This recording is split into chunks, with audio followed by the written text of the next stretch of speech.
और घंटे की आकार की बेल घंटी को भी दबा दें ताकि हमारे नए वीडियो आपको लगातार मिलते रहें।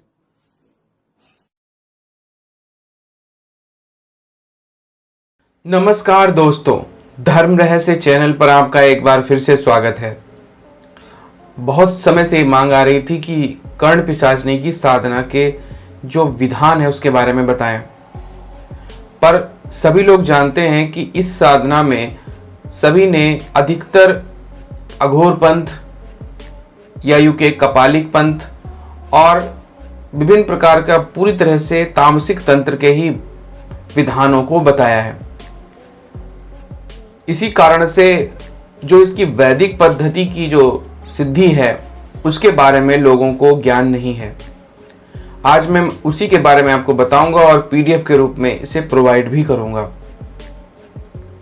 यह आपके लिए महत्वपूर्ण इसलिए होने वाला है क्योंकि इस तरह से किसी ने भी विधान नहीं बताया है।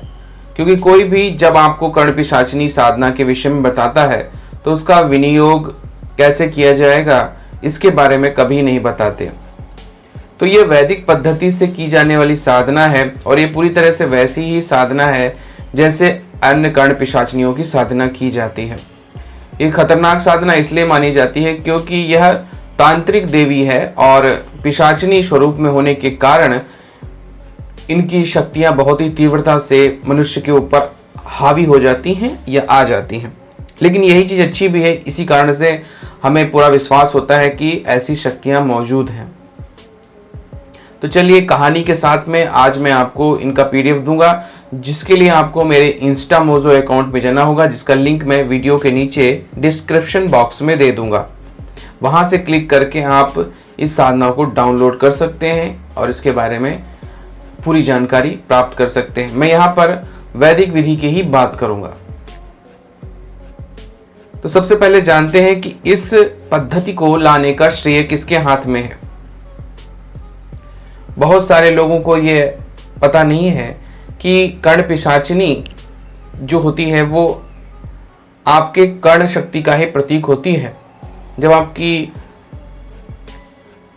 मूल कुंडलिनी शक्ति विभिन्न मार्गों से होकर गुजरती है तो इसमें कुछ ऐसे स्थान होते हैं जिनके कारण से शक्तियां भयानक रूप धारण कर लेती हैं। उसमें से एक स्थान कर्ण का होता है, कान का, और इसी कारण से कान में आपको ये आने वाले सभी प्रकार की बातों को बताती रहती है। अधिकतर लोगों को ऐसा लगता है कि कर्ण पिशाचनी भूत भविष्य वर्तमान बताती है, किंतु यह पूरी तरह सत्य नहीं है। साधक पर निर्भर करता है कि वो भविष्य जान सकता है अथवा नहीं, लेकिन भूत और वर्तमान को यह बहुत ही अच्छी तरह से बता देती है। इसी कारण से इसका साधक बहुत जल्दी प्रसिद्धि प्राप्त कर लेता है। साथ ही साथ इसकी साधना से बहुत ही बड़ा ज्योतिषी भी बना जा सकता है। तो चलिए शुरू करते हैं इनकी कहानी को कर्ण पिशाचनी की वैदिक पद्धति के आधार पर। आज से कई हजार साल पहले भारतवर्ष में एक महान ऋषि हुए जिनका नाम था पिप्पलाद। ऋषि पिप्पलाद विभिन्न प्रकार की साधनाओं में पारंगत हुआ करते थे। ऐसे ही एक दिन वह एक सरोवर के निकट जा रहे थे। उन्होंने सोचा कि क्या कोई ऐसा मार्ग नहीं हो सकता जिससे मैं विभिन्न प्रकार की सिद्धियों के विषय में जान सकूं या किसी के बारे में कुछ भी बता सकूं। वो ऐसे ही सोचते जा रहे थे और अपने गोपनीय मंत्रों का उच्चारण कर रहे थे। तभी वहां जल से एक पिशाच प्रकट हुआ। पिशाच ने उन्हें प्रणाम कहा और कहा, आप मेरी मुक्ति करवा दें। मेरी मुक्ति अत्यंत ही आवश्यक है क्योंकि मैं बहुत ही जन्मों से भटक रहा हूं। इस पर उन्होंने कहा कि ठीक है, मैं तेरी मुक्ति करवा दूंगा, किंतु मुझे कोई मार्ग बता जिससे मैं सभी प्रकार के लोगों के प्रश्नों के उत्तर दे दिया करूं। तभी उसने कहा, आप क्यों नहीं वैदिक रीति से कर्ण पिशाचनी नाम की एक शक्ति की उपासना करते हैं।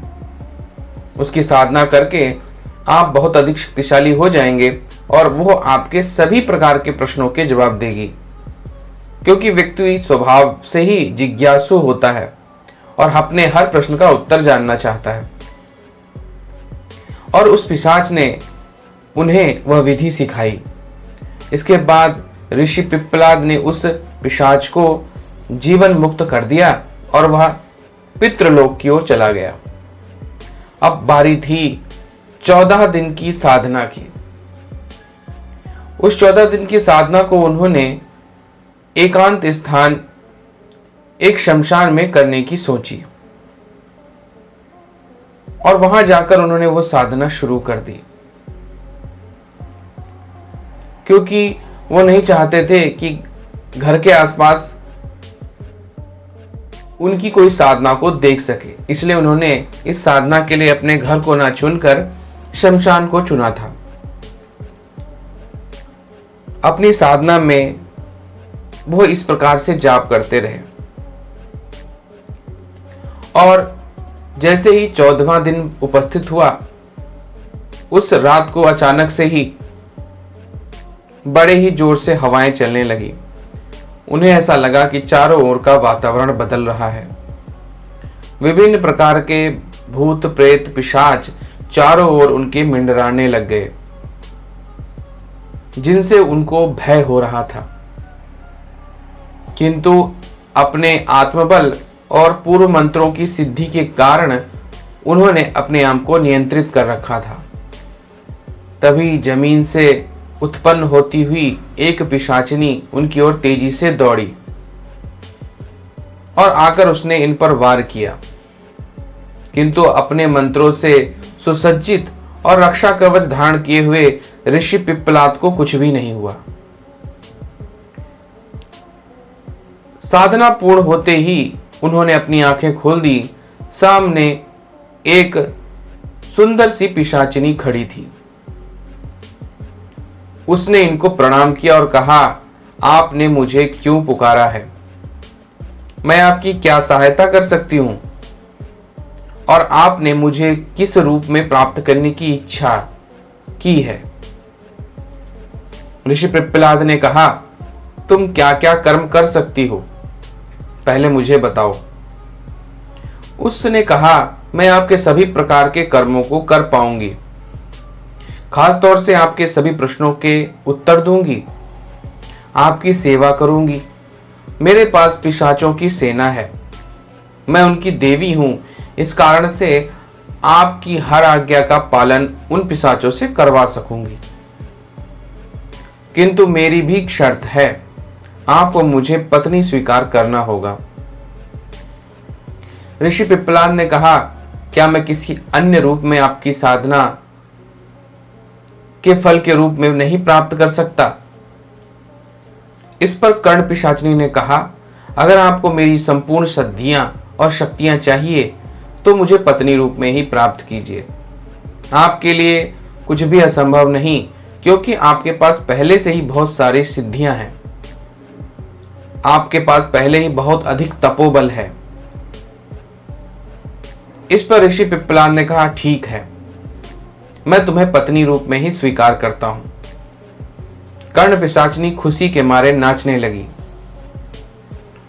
उसने कहा, ठीक है, किंतु आपको भी वादा करना होगा, मैं जब भी आपसे भोग करना चाहूंगी आप भोग के लिए मना नहीं करेंगे।